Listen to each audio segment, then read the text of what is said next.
Hello, welcome to AT&T ThreatTraq for November 26, 2013. This program provides network security highlights, discussion, and countermeasures for cyber threats. I'm joined today by Jim Clausing, John Markley, and John Hogoboom. I'm Brian Rexroad. And John Markley, let's talk with you a little bit first about redirect hijacking. I don't think we've talked about this one before, but it seems like there's always some sort of a hijack available, huh? Yes, there are. And what's funny is this particular issue is actually something that's always been, kind of prevalent. It's always been there, but we don't see a lot of discussion on it because it's kind of hard to accomplish. But what we have is we have the guys at SkyCure did a blog posting about some redirection attacks using the 301 HTTP response. And they decided to present that actually at the RSA Europe in October. And, they really investigated this in light of Apple apps and how Apple, iTunes Productions, actually handled the 301 redirects. And realistically, their findings and findings of anyone's on the 301 issue are really anything. It's not just specific to Apple. It's really specific to every web-based application-to-application traffic or browser. And so what I thought I'd do today is kind of talk about what this issue was and really how it comes about and why we need to be aware of the attack vector. Okay. So it's going to be a little educational, so it's not going to be too deep into this. But I did want to kind of talk about the fact that when you do a web browser, you send a request to a server, and the server sends you a response. It's all normal. You're trying to go to it's a give and take type of arrangement. Sometimes though, we've all had this situation where a new server comes online or the existing server decides that it's down for some reason. And it's going to say, instead of going to, in my example here, www.example.com, we have a temporary site. So what you'll see is this, request going this way, and then a request back, and, and then it says, hey, I'm actually at, temp.example.com. And so what the browser will say, I'll go over here to this new server. Mm-hmm. And that's how that works. Well, what can also happen is a permanent redirection, which is this 301 condition code, and that says, www.example.com is no longer live. It's actually been replaced by a new server, but we haven't quite changed all the DNS entries. We've not changed all the things, but we want all of the indexing like Google's and Yahoo and Bing to start recognizing that we have a new address, and so they start responding back with the 301 code. And the 301 code is more of a permanent redirection. So it says I have, instead of www.example.com, I need you to go to the new one. All again clean, good browser, good app will recognize this, and some of them will even update their entries to say, here is the new entry. Mm-hmm. Well, what a malicious attacker can actually do, and it takes somewhat of a perfect storm, is to say, okay, here's this request, and here comes the response. I'm going to intercept it. Boom. I'm going to stop it right there, and I'm going to actually send my own 301 response rather than either a legitimate 301 or 302 or a legitimate response. I'm going to actually send you a 301 and tell the browser, now go to this my site and my bad site in this case. And bad site can actually do a connection, back and forth, so it actually mimics the user traffic, so you don't necessarily recognize that you've been redirected to a new site. But if you think about the amount of time that this takes. Okay, if you consider how your browser works, boom, boom, back and forth. This has got to take place really, really fast. A user who's observant is actually going to see badsite.com. You'll actually see this in your URL heading because that's how the browsers work. The challenge is app-to-app traffic. So if I have an application that, you don't see a URL header, you don't see the response in the address bar, you may not recognize that this thing has gone to a new site, and they use the 301 code to do that. And we're seeing a lot more applications, I think, start using the HTTP protocols for app-to-app traffic, just because it's been around forever. It's been well documented. It's very versatile, very robust. So this is not, like I said, not necessarily a new attack vector, but as our computer resources get faster and faster, we can find that these bad guys, my little skull and crossbone guy here, sitting in a Starbucks, sitting in a local coffee shop of some kind, he may actually have something listening to say, okay, this request from this application comes in, I'm going to intercept it, respond back with 301. Mm-hmm. But you got to think, there's a lot of issues that have to occur to make this possible. They have to be, physically close. They have to know the application type traffic, and it is something that it's somewhat difficult to accomplish because of the timing. I mean, you've got to intercept that really, really fast. Yeah. So it is important to recognize that that this is pretty limited. You've got to be close. You've got to know how the application works. You have to know what kind of function calls are being done, what the responses look like, intercept it in an appropriate manner. You have to be either on a Wi-Fi or some other way to get that response faster. Of course, you can do that a number of ways. I mean, we know you can do a denial of service against the server and say, oh, I'm going to slow you down your response while I intercept it. But the reality of it is it has to be both a target to the individual who's being there in cyber and physical space. Mm-hmm. 301 and 302 are part of the protocol. So when you think about those codes, that's how the things are supposed to work. It's how the browsers and applications are supposed to work with HTTP. So it's kind of hard to fix this at an operating system level or even at the protocol level. So the applications have to be cognizant of this type of an attack and handle it. There's ways to prevent it. You can utilize SSL. Doesn't necessarily solve the problem. SSL still works with 301 and 302 codes, but it makes it a little bit more complicated. Decreased name caching, so that if instead of even if I get this new 301 or 302 bad site or whatever coming in, I'm no longer going to keep that forever. I'm just going to keep it just for maybe that one session, which means you're susceptible to that one particular session, but not long term. Mm-hmm. Failover built into the application, I think this is probably my personal favorite. Instead of saying, okay, if the web server or whatever the server comes back and says, oh, no, you've been moved to some other place, have a list of alternative servers already built into the application. So if I get an error code, whether it's site unavailable, 301, 302, I mean, all those codes that we see all the time, instead of going to whatever they say, let's try my site B. Let's try my site C. Okay, now I'll take what 301 and 302 gives me. And so you have that built into the application. And then, of course, verification. There's nothing to say that you can't say when I get a 301, I'm going to make sure that I verify that's the site I've gotten into. And if you're using a browser, look at the website. We say this all the time, right? Look for if it's in SSL or in a HTTPS session, make sure the lock's there, right? If it's not there, something's maybe funny. If you expected it to be encrypted and it's not, or if you expected to go to, a website, example like I give here, and you say you're going to bad sites, be a little suspicious. Right. So it's somewhat common sense, but it is something that, we probably just need to be aware that these types of attacks can occur, and these researchers actually were successful in targeting lots of applications with it. Mm-hmm. Yeah, so let me challenge you a little bit here on this because I think this is an interesting scenario. First of all, I guess one of the things that you talked about a bit ago was the fact that this needs to be done in a very speedy manner.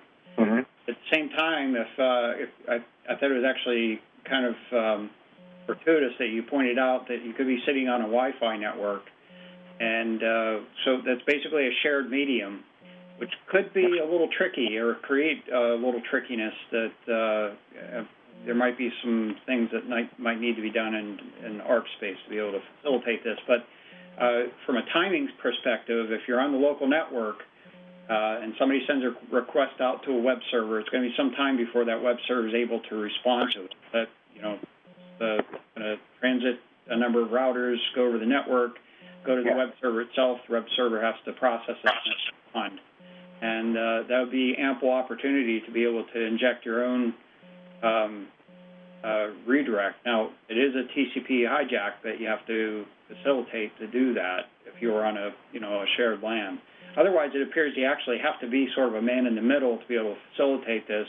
Right. And you might be able to use it to convince the system to accept a forged SSL certificate. So I liken this to, comparatively speaking, one of the concerns that had been fairly popular for a while, at least, was DNS cache poisoning. Yes. In that kind of scenario, you're trying to convince a domain name to basically point to a different IP address than it really should. But the challenge there is that that you can't really provide a valid SSL certificate unless you also create a forged SSL certificate that the system's going to accept. Whereas in this particular case, you could provide your own SSL certificate that the system would be willing to accept based on your new redirected domain name. So it's kind of an interesting scenario here. I think you're right. Probably the trickiest part of this is you have to do the TCP session hijack or actually be in the middle. Yeah. Well, but if you think about it, Brian, I mean, you could target. Let's say, and I hate to give examples, but this is kind of just a made-up situation. But let's say that that the Wall Street Journal application, for example, is susceptible to this, which we don't know that. Let's just say it is. And you're sitting in a coffee shop in Manhattan, and you just target every businessman that comes in, just to see if they're surfing the newspaper that day. Yeah. So yeah, there's some opportunities here, but it's fairly limited. But it is it would have to be something that you have to prep in advance. But it's just something to we all just need to be remain aware of as a possibility. Yeah, absolutely. All right, very good. All right, thank you, John. And so let's take it over to Jim here and talk a little bit about I guess. Bygones be bygones? Yeah, thanks, Brian. Microsoft posted a couple of security advisories earlier this month having to do with some older encryption and hashing algorithms, and basically discouraging their use. In particular, they did one advisory recommending disabling RC4. RC4 is a stream cipher that has been around for 26 years now. It was developed back in 1987. And there have been some known issues with it for quite a while, and there have been some recent attacks that are against it that make it pretty easy to recover the first 257 bytes of plain text in an RC4 encrypted session. So basically, folks have been recommending for some time to move away from it, and many folks have moved away from it. But in the latest round of patches, Microsoft actually disabled it in IE 11 and maybe in IE 10 too. I don't remember for sure. And what they did a quick survey of some websites out there and discovered that while there were about 43% of sites that did use or would allow RC4, the vast majority of websites out there already don't accept RC4, and there's only a very small percentage, less than 4% of websites that they examined that require the use of RC4. So disabling RC4 in the browser is going to go a long way towards eliminating the use of this old and now pretty vulnerable encryption algorithm on the Internet. And similarly, they released another advisory recommending discontinuing the use of SHA1 for hashing. And we've talked some in the past on this program about MD5 and SHA1, and there have been some collision attacks against these that have been getting faster and faster. Right. And so, NIST even recommended as far back as 2005 that folks should be moving away from SHA1 and recommending the use of SHA2, or now NIST selected the SHA3 algorithm last year, although I have yet to see too many implementations of it. I'm not sure if they're using it for generating any certificates yet or using it on any websites. But as implementations of the SHA3 algorithm come out in the next year or so, that's probably where we all need to be moving. Right. So, this was just a reminder that old crypto algorithms, the attackers, the longer they have to go after them, the more likely they are to find weaknesses, and newer, stronger algorithms have come out. When these algorithms first came out, as I said, RC4 is from 1987, SHA1 is from 1995. The computing power in my wristwatch is considerably greater than a lot of the big computers of 25 years ago. So. Yeah, absolutely true.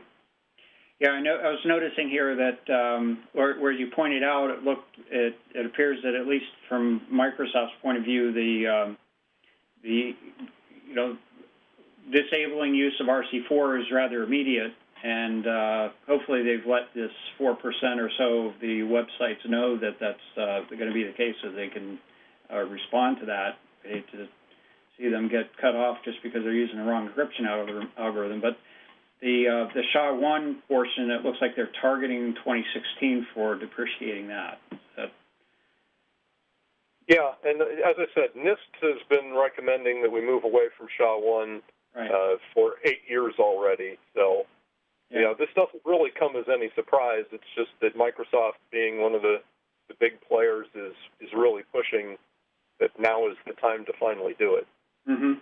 But as you pointed out, it doesn't appear that there are strong implementations of SHA3 at this point, and so it appears that they're waiting for some, alternatives to get a little better established before they cut the line.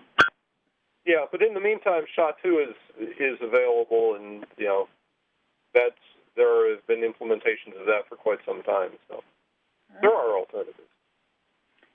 All right. Well, always looking to move forward with, as you pointed out, as computing power goes up, the practicality of more powerful encryption is improves, and at the same time, so does cracking the old stuff. So you want to make sure that it's that the algorithms are keeping up with the times there, and that's the evolution.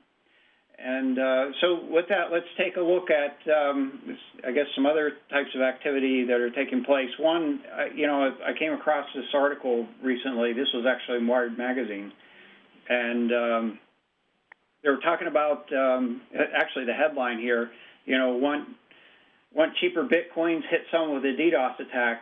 Quite frankly, and I'll start out by saying this isn't an endorsement. I don't see how a denial of service attack can get you cheaper Bitcoins, other than in this particular case, what they're talking about is two kind of scenarios where Bitcoins are being obtained criminally. One is through an extortion. That is, there were at least one company and possibly more than one that had been targeted with denial of service attacks and then extortion attempts that basically saying they wanted to be paid in Bitcoins. And another case where a company had experienced a denial of service attack, apparently the diversion, and we've talked a lot about, denial of service attacks being used as diversion in the past, where they hacked in and then stole some bitcoins, valued up around around $1 million worth of bitcoins. And one of the things that's apparently making it attractive to go after bitcoins and Bitcoin companies is a monetary medium is anonymous. That is, it's not a traceable medium. So you can steal bitcoins and spend them and not have that tie back to the origination point or the fact that you're using them. And so that's one of the things that you want to keep in mind with this sort of, this digital money, so that it does have some risks associated with it, and we should be, approaching that somewhat cautiously. Now, if it's in your possession, certainly that's not the issue, but protecting it properly so that they aren't stolen or subject to extortion is one of, a couple of things you want to be paying attention to. I think one of those articles on this issue, Brian, even said, take your Bitcoin, the data, and put it on a computer or store it offline. It's not on the internet. Or print it to paper, something to get it, so that it's not accessible any longer. Yeah, I think printing it could be a big pain in the neck trying to get it back in the computer so you can use it, but I guess that's the one method that you could use. All right, so with that, let's go ahead and I'll go ahead and pass it over to John Hogoboom here. And John, I guess, we've already talked about one form of hijacking here. It looks like there are other opportunities for hijacking as well, right? Yeah, thanks, Brian. So, this is a story that came out from the guys at Renesys. They are a company that kind of, their business model is around monitoring the BGP routes that are advertised on the internet. So this is a little bit of a tricky subject, and we've gotten a lot of questions from customers and whatnot about this. So I think it's probably good that we give this a little bit of time and explain what they're talking about and maybe what you can do or help some of our customers understand how some of this stuff works. So the basis of their article is that they have observed that on some isolated cases, some BGP routes have been hijacked. So maybe one of the first things we should explain is what is a BGP route. So when you look at the larger aspect of the internet, BGP is a border gateway protocol. It's for advertising announcements between usually ISPs and what routes they're advertising, so that their peers know that these subnet blocks are available at their ASN. So we're ASN 7018. We might advertise that there's certain address blocks that we're advertising. So if somebody's trying to get to that, you can go to us and we'll get you to wherever you need to, to that ultimate IP address. So basically, the basic gist is that they've observed. And I should also mention, usually BGP route changes are occurring, ones that might look malicious, are usually because of either operator error, someone's actually entered something in wrong, and we've seen that a lot of times where people say, there was a BGP route hijacking event, but in reality what really happened was somebody actually entered something wrong on one of the routers and pushed out a route that wasn't correct because they made a typo or some human error. But in a lot of cases, it might usually be caused by some kind of natural disaster or cable gets cut or something like that, and they need to route the traffic around wherever that problem occurred. So in any event, BGP routing allows you to specify what routes you're willing to carry and vice versa. So the basic gist here is that what they were observing in this article are a couple of cases where certain ISPs were advertising more advantageous routes for some subnet blocks, even though they didn't own those subnet blocks. And what happens is they inject those routes into their peers. Those peers might advertise that to other peers, and ultimately it gets into a situation where you might be trying to go to someplace in the United States, but you might get routed over into Europe because there's this route that's being advertised as that is being more advantageous. Once it gets over there, they can set up like a clean route to send the the traffic back to wherever it needs to get to back in the United States. So that's the basic gist. They can kind of redirect it around, and it'll still get to the right place ultimately, but it's going to take a couple of extra hops through a path that you don't expect. And along that way, a malicious actor might be able to monitor that traffic. So that's kind of the worry there, is that someone could inject routes, monitor the traffic that gets redirected to them, and then they'll send it back.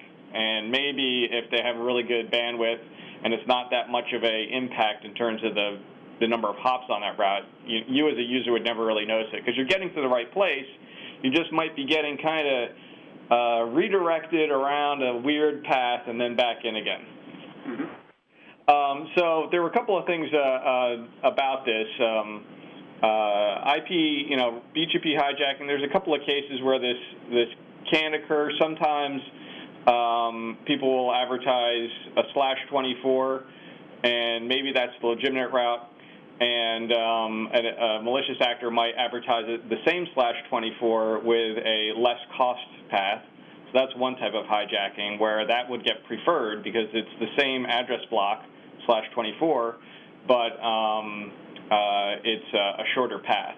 And then there's another situation, maybe we're getting a little too technical, but you could advertise a more specific route. So maybe you legitimately are advertising a /24 for your address block, but a malicious actor will advertise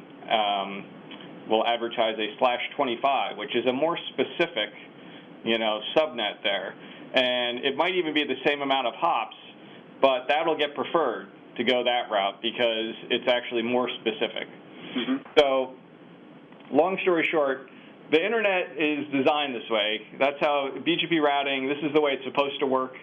And there are a few things that you can look into for addressing and being prepared for any kind of BGP hijacking to kind of make sure that you're ready to go in case something like this does happen to you, which should be pretty rare in reality. But the one thing is ensure that your ISP that you advertise or is advertising your routes, that they can advertise more specific routes, like /25, /26, whatever. If you do get hijacked for your /24, you could, and maybe a peer is advertising that and your traffic's getting routed out a path that it shouldn't, your ISP could start advertising /25s, and those would get preferred over that. So you want to make sure that your ISP has the capability to do that if such an event occurs.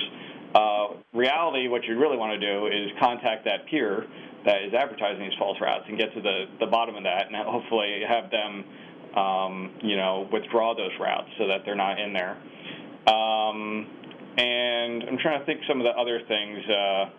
I guess you should block any unnecessary protocols. Block your WAN links so that people can't just start talking to your WAN link routers to push BGP routes to them. That should only really be happening on a peer-to-peer between the routers themselves, not from just a random person on the internet sending your router BGP advertisements. And trying to think if there's anything else. I think that was the basic gist of the things I wanted to cover. You might have some other ideas that you wanted to talk about, Brian. Well, I just to add your point, you want to have some mechanism to be able to monitor your BGP routes, and so that if you're advertising address blocks on the internet, you have some cognizance of who is advertising routes for your address blocks, your CIDR blocks, to make sure that they're consistent with your expectations. And I think one of the things that's sort of important to keep in mind is a lot of organizations, particularly larger enterprises, have multiple service providers. So that can create a lot of confusion if a service provider is intending to try to detect hijacking, because it would be the enterprise's basically prerogative to decide which providers are preferred, how heavily they want to weight particular routes through particular providers. It really is best if the enterprise is taking a look at that and, based on what they expect their policy to be, matching that against the monitoring what's actually appearing on the internet on their behalf. So that's one of the reasons that, these types of events can be a little bit confusing or occur, and I think Renesas had pointed out that, sometimes these this analysis can be a little bit tricky to detect these sorts of things, you're in the best position to understand what should be happening for your own address blocks. I guess in addition, I think I just wanted to sort of augment, or you'd mentioned that this is the way the Internet was designed, the way BGP is supposed to work. It's useful to kind of take a look back at historically why this situation basically exists. And, you know, recall the IP protocols and the Internet itself, or ARPANET initially, was designed predominantly to be resilient. It was around a time where the concern about networking, the resiliency of networking, related to the potential of perhaps a nuclear catastrophe or something, you know, a nuclear bomb that might take out a portion of the network. It was designed as a means to create a network that would be resilient to that sort of thing. And so the routing was designed to be able to find alternate paths to go through. It also, characteristic was the fact that this was intended to be a network of trusted cooperatives, that is, the autonomous systems John referred to earlier, were actually autonomous systems networks that connected together and trusted each other to provide transit of that traffic. And the flaw here that exists effectively is that, you know, the Internet is a global network now, and you don't necessarily trust all of the providers that exist on that network.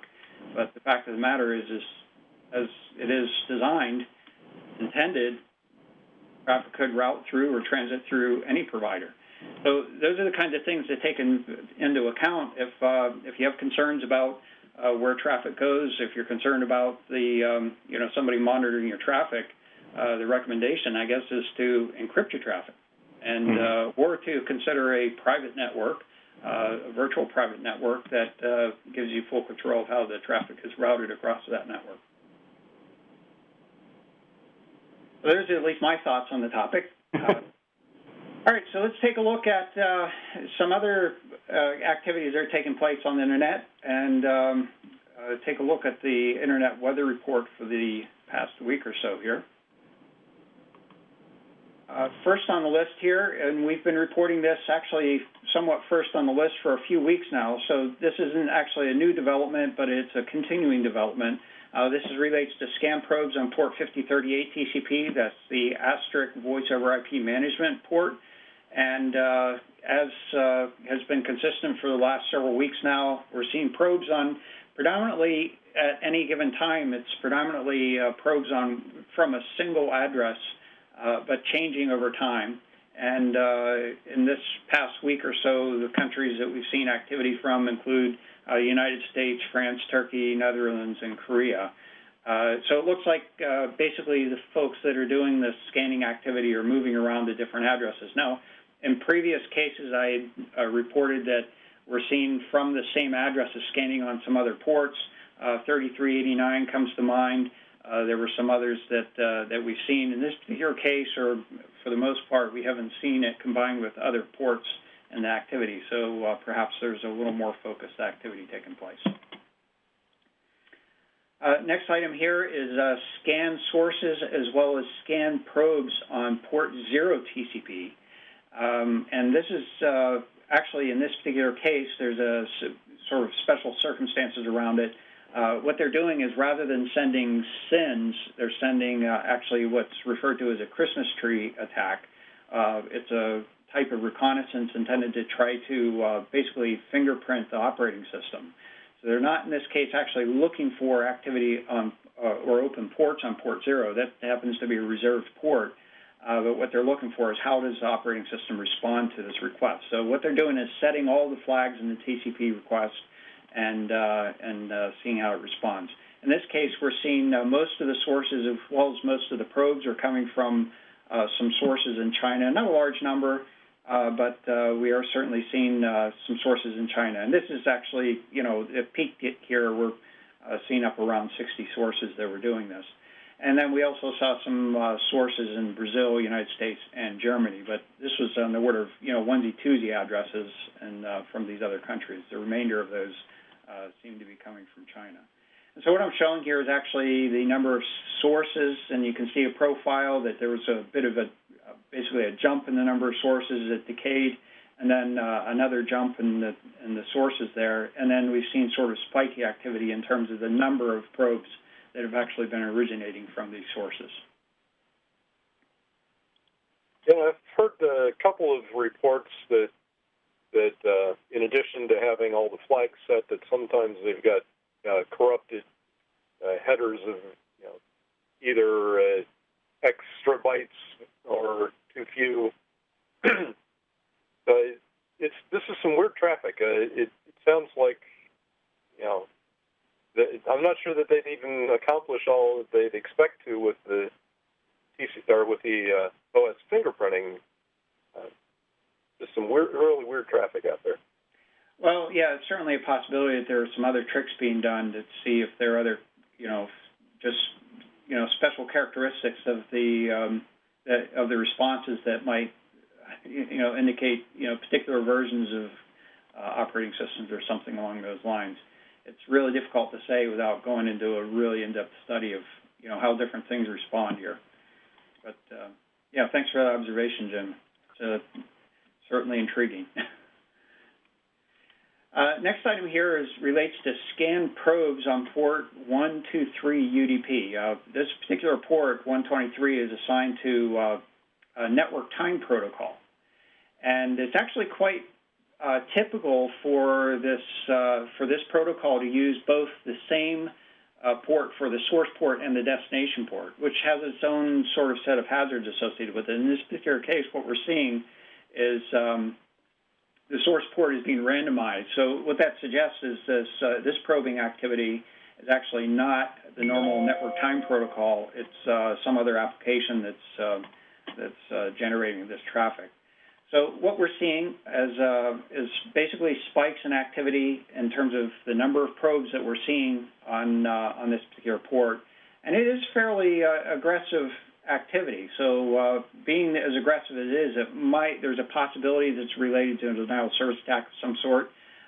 It is certainly possible to use NTP, because it is a UDP protocol, to use that as in reflection attack. So my concern here might be that this is being introduced in reflection attacks, as has been the case with SNMP, the Simple Network Management Protocol, and we've reported numerous times on DNS being used in reflection attacks. So another possibility that's occurring here is that time servers are being scanned, identified, and then used in reflection attacks, and it's going to take a little more analysis to determine if that's exactly the case.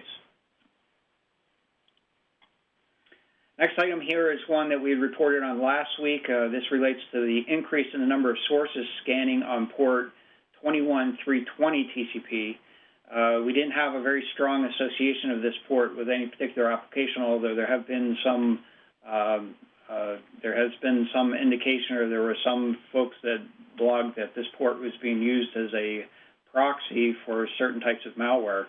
In any case, in this particular case, the number of sources, as the number of sources increased, and you can see that it did go up quite a bit. It's not a huge number, in the hundreds here, but almost all of those were concentrated within a single service provider. It appeared to be a cloud service provider, or at least a hosting provider, where there was a good possibility they had some sort of a weakness in the design of the system, and those were discovered by somebody and able to infect those machines, in fact, effectively propagate that infection across that provider. We haven't seen this spreading too much to other organizations, so it seems to be a fairly unique situation that exists. And it does appear that in the latter days it's been sort of tapering off here, so hopefully they've discovered that and they're doing something about it. Next year we'll take a look at the 10 top most probe ports, specifically for yesterday, November 25th. And we already talked about this activity on port 123 UDP, and it fits right up into that category. We've talked about how this port 53 UDP is actually associated to a large extent with DNS reflection attacks.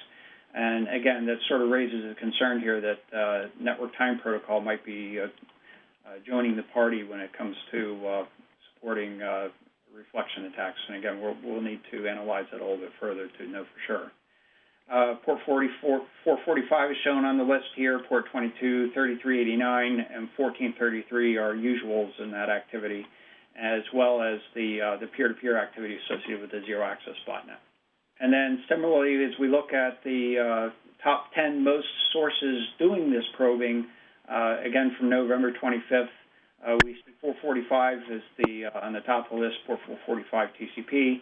And then port 80 and port 8080 TCP are showing up here in terms of having a number of sources that are probing for those, likely looking for exploitable web servers. And then other activities dominated by again, the peer-to-peer activity for the zero-access botnet. Now, it's been a few weeks since we've looked at the Threat Reconnaissance Index, and so let's take a quick look at that. And this is basically a composite that accommodates or takes into account the number of sources that are doing probing activity on the Internet, as well as the number of probes that we measure on the Internet. And there are aspects of this because, as I pointed out, DNS reflection attacks, other types of reflection attacks can look like probing activity. That does skew this in terms of thinking of it as reconnaissance. But there are a couple of things that I wanted to share with you here. One is that there clearly is sort of an upward trend overall in the reconnaissance index, and we've seen some spikes in activity that have been clearly attributable to denial of service attacks. Again, these reflection attacks that have been taking place.